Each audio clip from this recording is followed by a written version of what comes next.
I've pulled out a few bits of bling that I thought might be nice while I wait for the brass casings to get cleaned. And you can see I have a nice selection of bling here.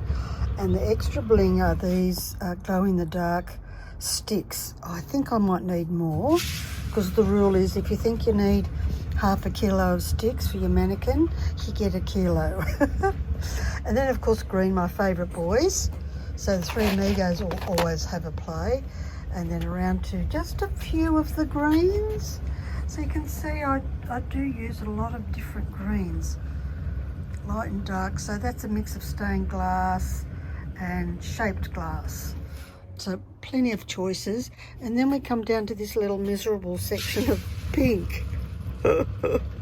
Yeah, pink is my issue. I might have to buy some more pink.